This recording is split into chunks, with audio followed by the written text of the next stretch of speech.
everybody, welcome to this class. In this class, we'll be discussing about impotence, sterility, virginity, pregnancy, and delivery. So, Maximize the page, ma'am. PPT screen. hi everybody, welcome back. So, in this class, we'll be discussing about impotence, sterility, virginity, pregnancy, and delivery. So these are the very important topics that you will have to know from this subject of forensic medicine, because these are certain things that will come across in your day-to-day practice. There might be certain instances when a minor has delivered a baby and then she might deny that it is her baby, or there might be issues of virginity after wedding. These are all certain instances where you'll have to examine and find out what the truth is. Therefore, having a fair insight about this topic comes handy. Now let's look at what are the important questions that we'll be looking at in this chapter. Number one, from the chapter of impotence and sterility, we have certain shots. We have artificial insemination and the legal problems that arise with it. Because as you all know, artificial insemination is done with the donor's and husband's sperm. Sometimes only donor's sperm is taken. That's why legal problems could arise. Causes of impotence in female would be the next question. And then we'll also look into surrogate mother. Coming to the shots from the chapter of virginity, pregnancy, and delivery, we look into medical legal importance of pregnancy, confirmative signs of pregnancy, and signs of recent delivery, false virgin, true virgin, types of hymen, lochia, and atavism. Now, in this, types of hymen and lochia are the common questions that will even coincide with your OBG subject. We'll look into all these topics in detail now. Now, coming to why choose Auricle, because Auricle is a platform where you have various things like recorded classes, live classes, practical sessions, exam module, as well as hard copy book set, which is all available at a single platform. And coming to the recorded classes of the foundation classes, here it is going to offer you a flexible learning atmosphere. You can access the foundation classes anytime, anywhere, and revisit these as and when needed. And you can therefore retain the concept better. Coming to the instructors are going to cover every topic, no matter how small the topic is or how big the topic is. Everything is given equal importance and explained to you in such a way that you have a fair grip on the subject.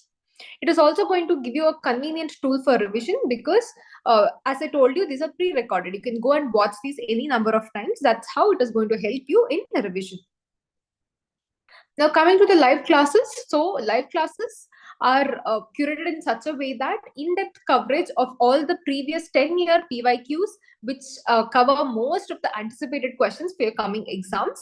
And whenever time is a constraint for you, when you feel like you do not have enough time to complete syllabus, that is when you'll have to go and watch these live classes. And these live classes are for students who, don't have that zeal or motivation to study by themselves. When they sit in these live classes, no matter what, they will have to study.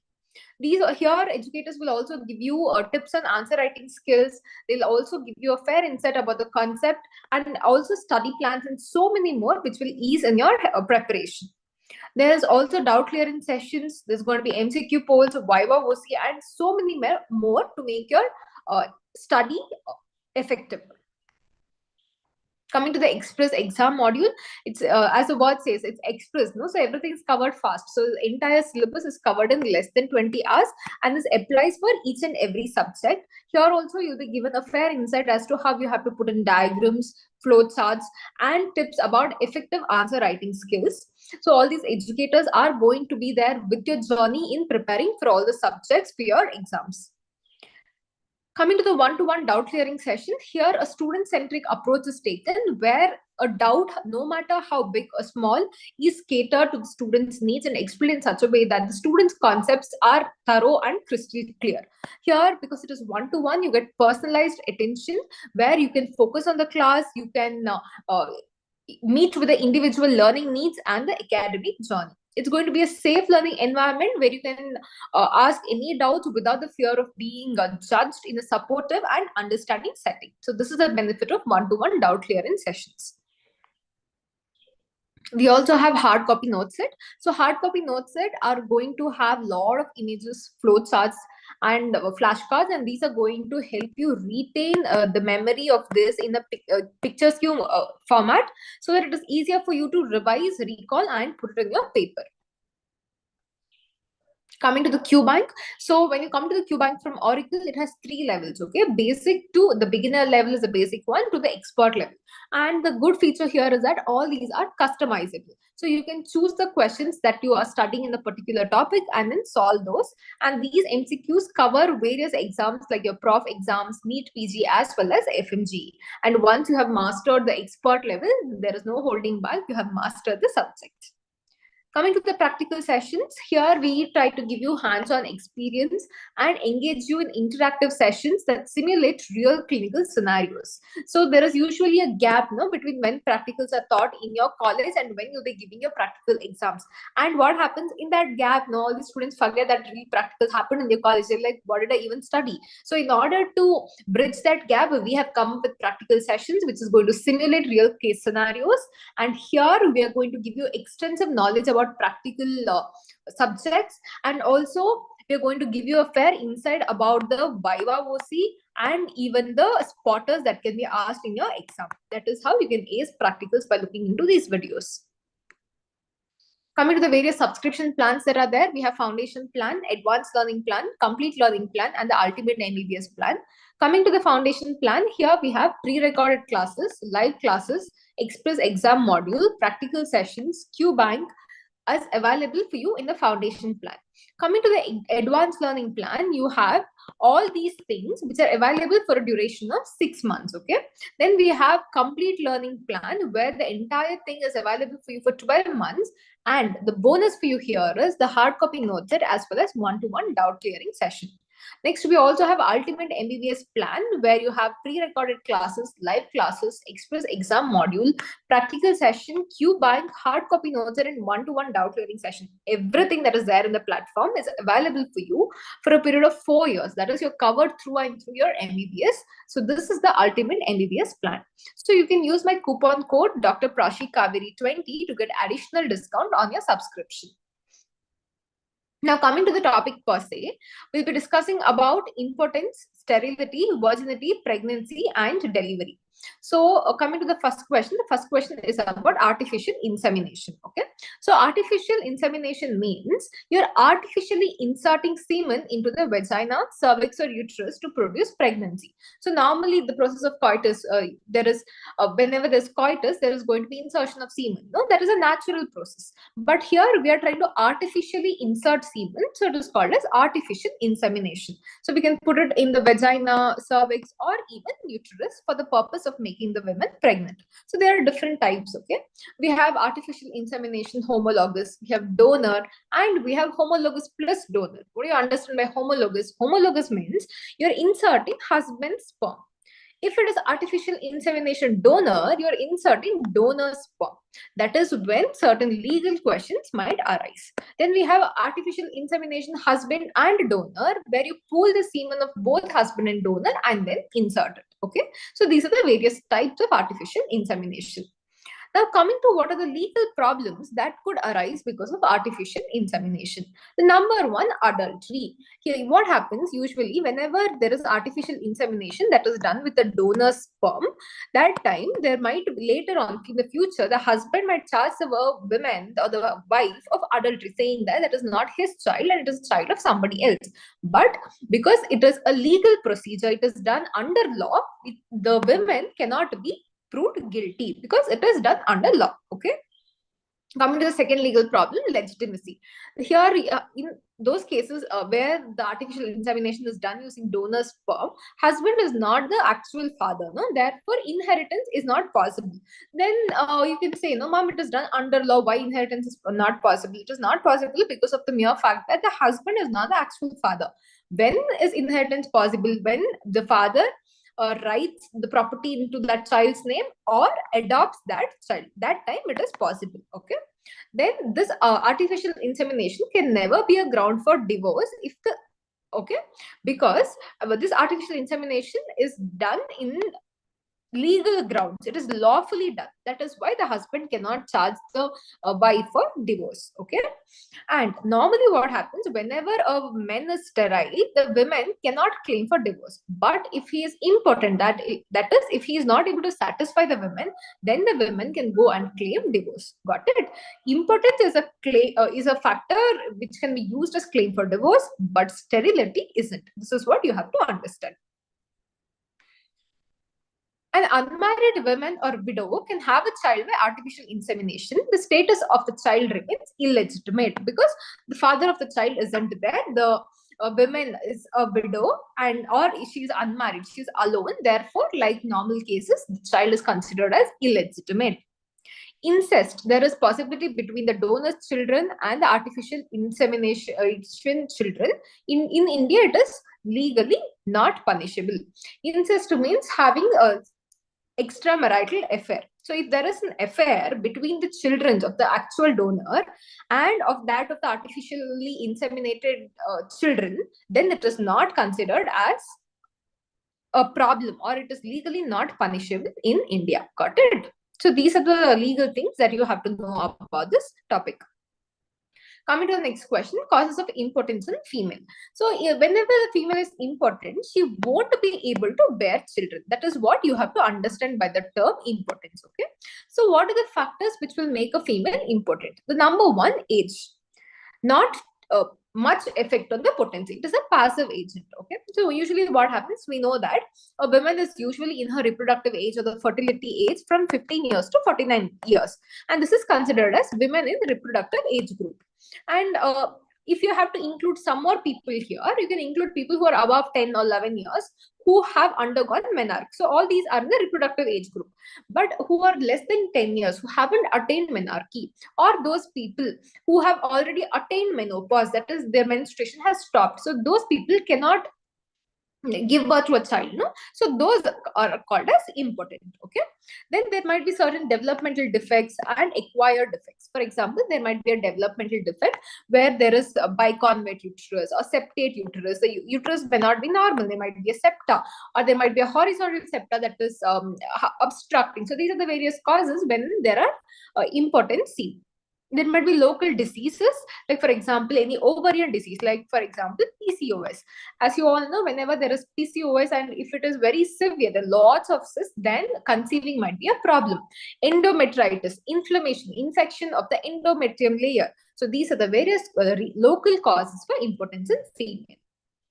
Coming to the other causes, general diseases do not cause impotence. So in men, there were certain general diseases like too much hypertension, psychic disorder, which caused impotence. But in women, these general diseases are just a passive agent and will not contribute to impotence. Okay, there is a psychic factor which is called as vaginismus. So this vaginismus can cause impotence. So what is vaginismus? This is the infrequent contractions which are seen in the vagina, and these happen whenever the female tries to have an intercourse. It is a cyclic. Okay, usually it is there in her head, and that is one of the cause for which impotence could be caused. So coming to little depth about vaginismus, because this vaginismus can be asked for you in your Viva OC. So what is vaginismus? It is a spasmodic contraction of the vagina due to hyperesthesia. There's increased sensations that is felt in the vagina, because of which is going to be too many contractions.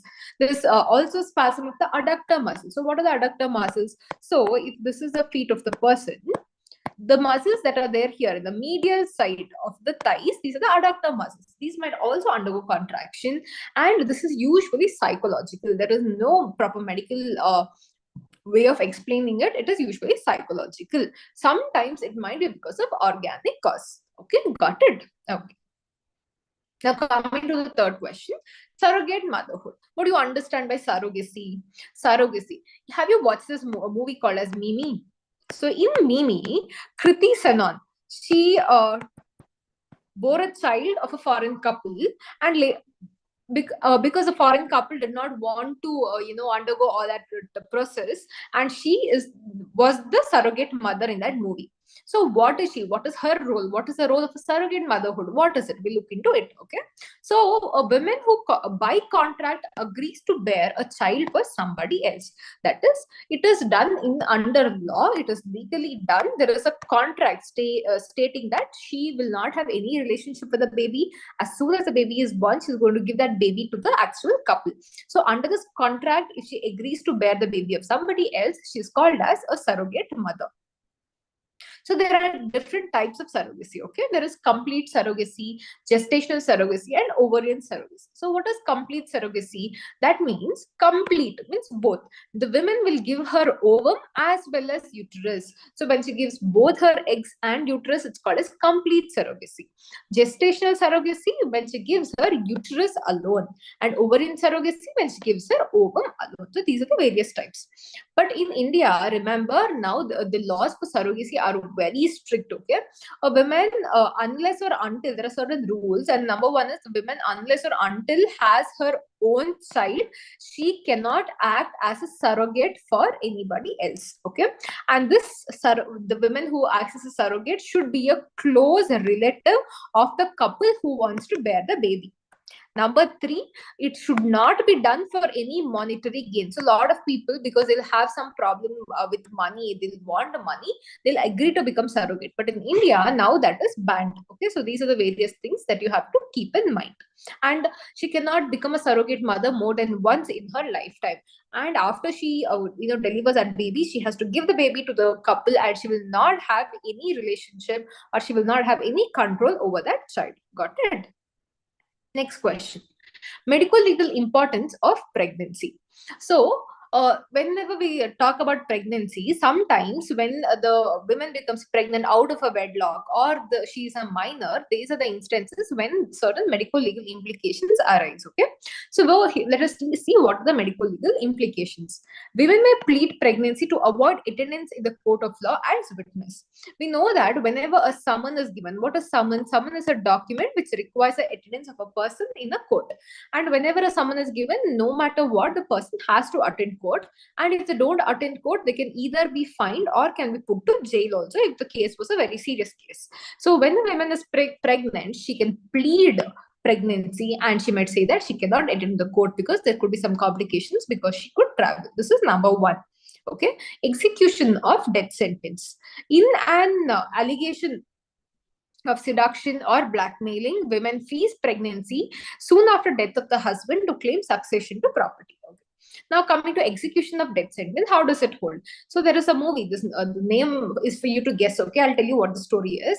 This is movie of Shah Rukh Khan and Deepika, where Shah Rukh Khan would be in the army, the police department, something, and then later there will be there will be an instance where some of the enemies would keep all the ammunition in Deepika's house, and Shah Rukh also would be taken into custody by those enemies, and then this Deepika will be arrested, saying that she has all this ammunition, which is for which she doesn't have documents, and they will take her to the jail, and she'll be given a death sentence.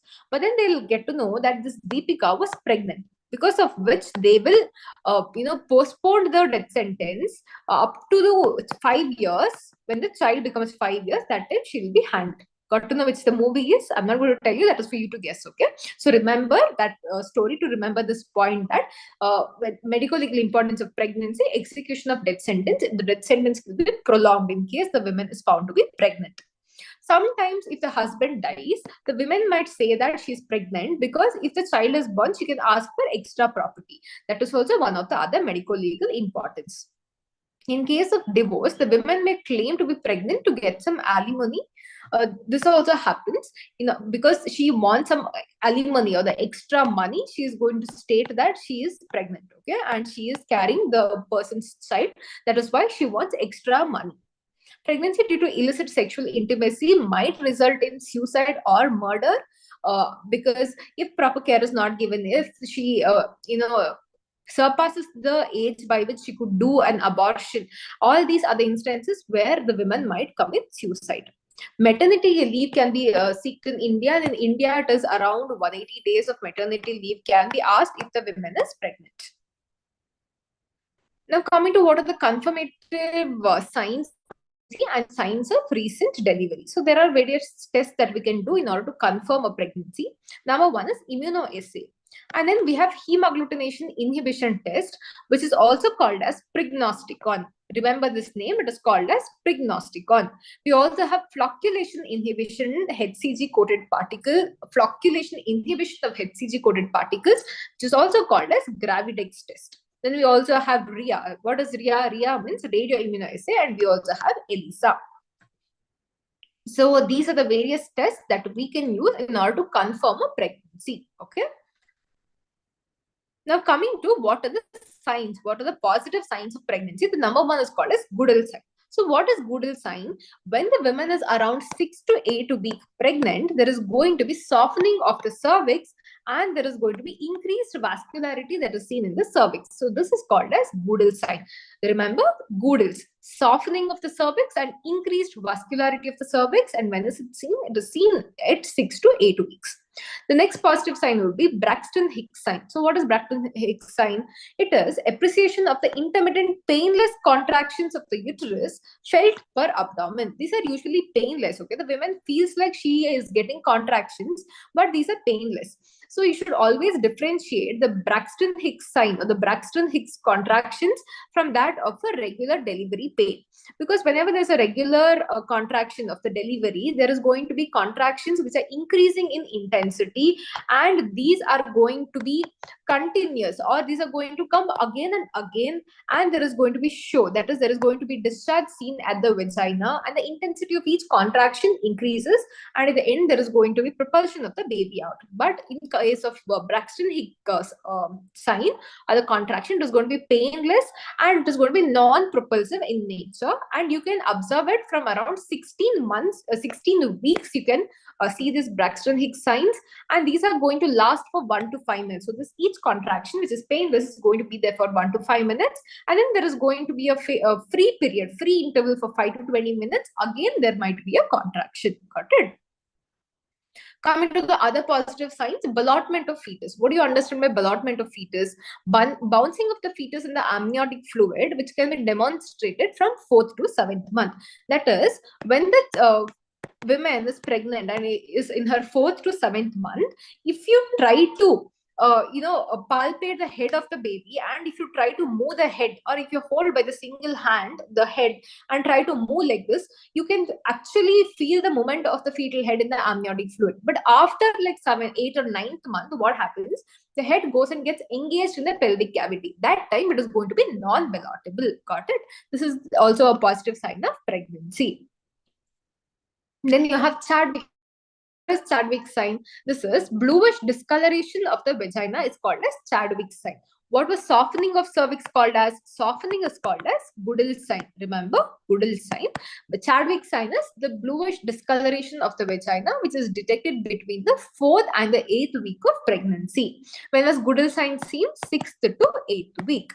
And this Chadwick sign, the discoloration, which is bluish, is going to increase in intensity up to 16 weeks. In the lower uterine segment, what is lower uterine segment? Now the uterus, you have the upper uterine segment, and then you have the lower uterine segment. Okay, this lower uterine segment will be taken up into the cervix at the time of delivery. So this part is going to become very soft and easily compressible at 6 to 8 weeks, and this is called as Hagar's sign. So what are the 3 named signs that we saw now? Goodell's sign, which is softening of cervix 6 to 8 weeks, Chadwick's sign, which is bluish discoloration of the vagina at 4 to 8 weeks, and Hagar's sign, which is softening and easy compressibility of the lower uterine segment at 6 to 8 weeks. Okay. There is also one more positive sign, which is called as enlargement of the uterus. So when does the enlargement of the uterus happen? Usually by the time it is 2 or 3 months old, the fetus, it is going to be in the pelvic cavity only. So you cannot see a big bump. Okay. So at the end of 3rd month, uterus will fill the pelvis completely. And after that, when it is in the 5th month, it is going to be midway between the symphysis and the umbilicus. So you can see here, no, this is the symphysis pubis. Symphysis pubis is somewhere here. This mark that I do with yellow, no, this is representing symphysis pubis, black color. Next, this is the umbilicus. So in 5th month, this baby is going to be there in between, halfway between the symphysis pubis and the umbilicus. It is going to be there here. Got it? Next. By the end of the it is going to be the umbilicus. So remember, when will the baby be at the level of umbilicus? At 6 months. Okay. Next, at the 7th month, it is going to be there midway between the umbilicus and the xiphisternum. So these are the 3 things that you have to know. Firstly, 5th month, it is going to be there midway between the symphysis pubis and umbilicus. 6th month at the level of umbilicus, and at the 7th month, it is going to be there midway between the umbilicus and the xiphisternum in the image. This is where it is going to be there at the 7th month. This is also one of the positive signs that you have to know of.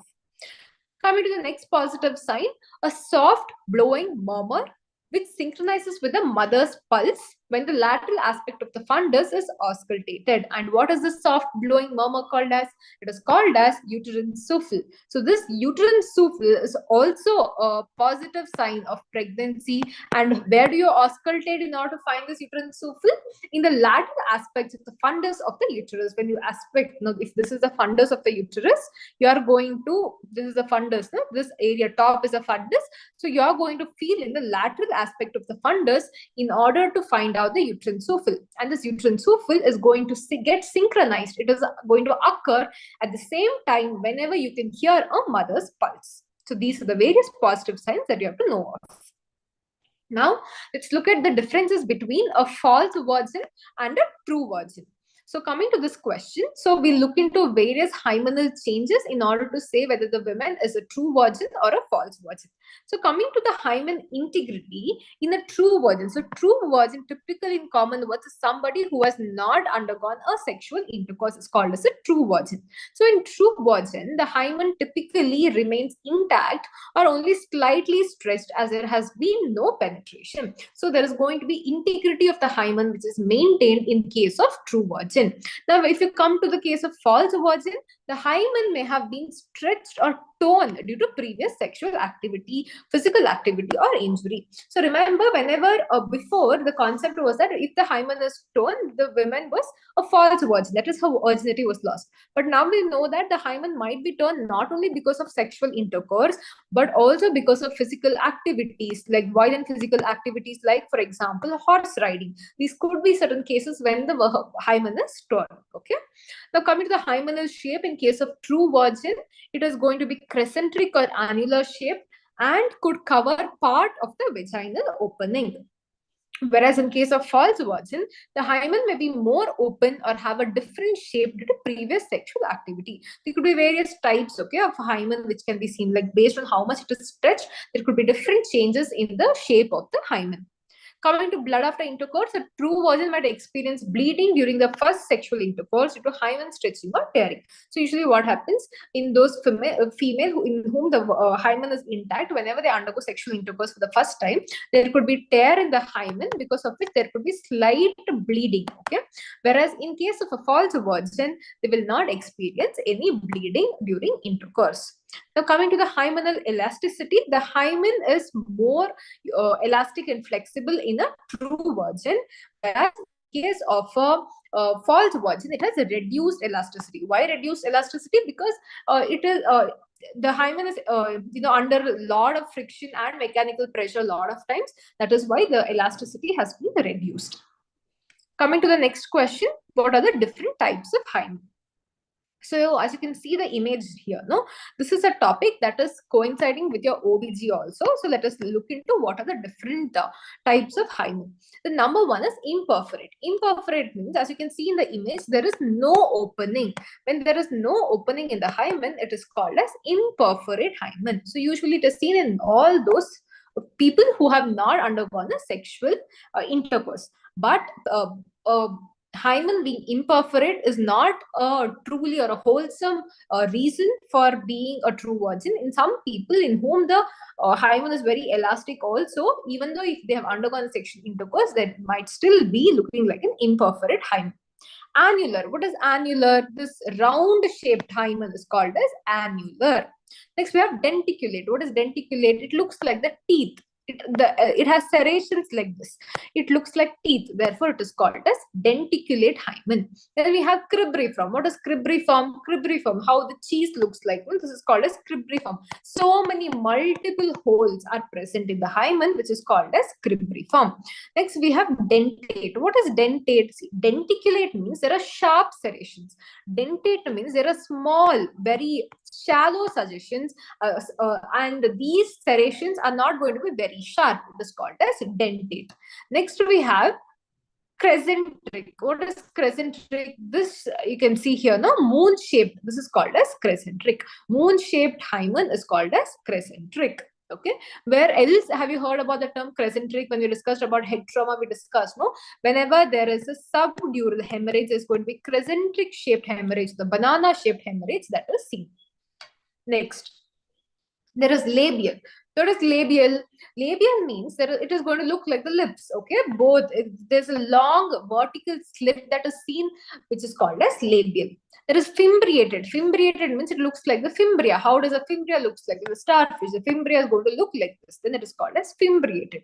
Then there is septate. Septate when there are two vertical openings, it is called as septate. Then you have lunar. Lunar also is going to look like a moon, and it is here, it is going to look like a little bit bigger moon. Then it is called as lunar. Okay. Then we have microperforate. So microperforate is when we have a very small opening. Whenever we have a very small opening, it is called as microperforate. Then we have a parus introitus. Parus means a lady who has given birth to a child.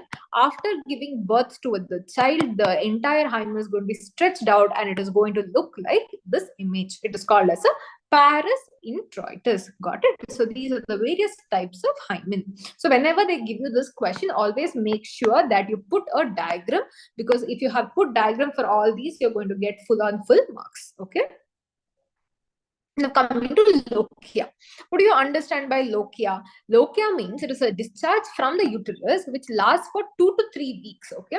So what happens after childbirth? After the woman has given birth to the child, there is going to be certain discharge from her vagina which is going to be there for 2 to 3 months, which is called as lochia. And this lochia has a very bad disagreeable odor. Okay. And for the first few days, like for example 4 to 5 days after the delivery, it is going to be red in color and it is called as lochia rubra. Then for next 5 to 10 days, it is going to be watery and pale. It is called as serosa. Okay. Next, later, after 10 days, the discharge is going to be thicker, scantier, very little in amount, yellowish white, which is called as lochia alba. So what are the different types? We have lochia rubra for the first 5 days, which is red in color. Then we have lochia serosa for the next 5 to 10 days, which is pinkish brown in color. Then after 10 days, we have yellowish white lochia, which is called as lochia alba. Now we look into the image of how it looks like. Okay. See, as you can see here, first one, it looks dark red in color. No, this is there for the first 5 days, lochia rubra. Next, we have the pinkish brown color from 5 to 10 days, which is called as, what is it called as? It is called as lochia serosa. Then at the end, we have after 10 days, we have the whitish color lochia, which is called as lochia alba. Got it? So these are the various types of lochia that you have to know about. So this is also a topic which coincides with your OBG. They're also in the practicals, they're going to tell you all these, okay, in the clinicals. Now let's see the question of atavism. So what do you understand by atavism? That is when a child doesn't resemble its parents, but resembles its grandparents, such a child is atavistic child. And the process is called as atavism. So in this picture, you can see, you know, this grandpa, this is a grandparent which is carrying the child. And there is a lot of similarity between the child and the grandparent. So this process is called as atavism. And in atavism, remember that the immediate person for the child is father. No, maybe the child doesn't resemble the father, but resembles the grandparent. This is what you have to understand when you talk about atavism. It is due to chance recombination of the genes which fail to express in the father, but not in the child. So some features from the granddad did not come in the dad, but appeared in the child. Any mental, physical tendency or disease peculiar to the remote ancestor may be inherited. So anything that has kept in the father, for example, a physical trait, a mental trait, or a disease can be seen in the younger person, and this is called as atavism. Got it? Now let's look into the various MCQs that are there. Number one, what is the primary purpose of artificial insemination in livestock breeding? So they're asking you what is the essence or what is the need of artificial insemination. Let us look into the options. Number one, to increase genetic diversity, to improve the quality of feed, to introduce new species, or to improve reproductive efficiency and genetic traits. What do you think is the answer? Think of it. Why do we need artificial insemination? They're asking why is it important in livestock? Okay, that it means, for example, poultry, or in case of cattle farming, they're asking why is it important? It is important to increase genetic diversity. Why do you have to increase genetic diversity? Whenever there is increase in genetic diversity, there will be a reduction in the diseases. There will be better animals that you get. There will be having better physical characteristics. That is why you have to increase genetic diversity, and that is a purpose of artificial insemination in the livestock breeding. Therefore, the right answer is okay. They're asking us about the artificial insemination in livestock breeding. No, so okay. So for in that case, the right answer would be option number D, to improve the reproductive efficacy and genetic traits. Because whenever we try to insert semen from a different breed, it is going to cause genetic diversity, which will in case increase the reproductive efficacy and the genetic traits, so that we get better traits, which is disease resistant, which is giving you more yield. So option D would be the right answer. Now, coming to the next question, which of the following is a method commonly used for artificial insemination in cattle? So, both of these questions are related to poultry only. So, we have the different types, okay? Intracytoplasmic sperm injection, in vitro fertilization, trans-cervical insemination, and intratesticular injection of sperm. So, what is the right answer? The right answer is trans-cervical insemination, option number C. Why? Because trans-cervical insemination is the one which is cost effective and which can be done very easily. Therefore, this is something that has been used a lot. Therefore, the right answer is option number C, trans-cervical insemination. Coming to the next question, what is the primary role of a surrogate mother in reproductive technology? So they're asking you what is the role of a surrogate mother. Coming to the options, option number A, to donate eggs for fertilization. It could be coming to the other options, to carry and deliver a baby for another individual or couple. Seems like a more reliable answer. Option C, to provide genetic material for the child. No. Option D, to perform genetic screening of the embryos? No. The right answer for this question is option number B, to carry and deliver a child for another individual or couple. Okay, so option number B is the right answer. Option A could have been a right answer if option B was totally different. Okay, because in option A, they mentioned that the eggs are donated. We know that there is also partial surrogacy where only the ovum is donated. No, that could have been the answer if option B was not given. Option B seems like a much more accurate one. Therefore, you have to choose option B over A. Coming to the next question, which of the following is a commonly held misconception about virginity? Okay, let's see the options. Virginity can only be defined by the presence of intact hymen. Is it true? No, because I told you that the hymen might be torn because of certain violent physical exercises, like, for example, horse riding. So option A is wrong. Option B, virginity is a concept that can vary across cultures and societies. Yeah, actually true.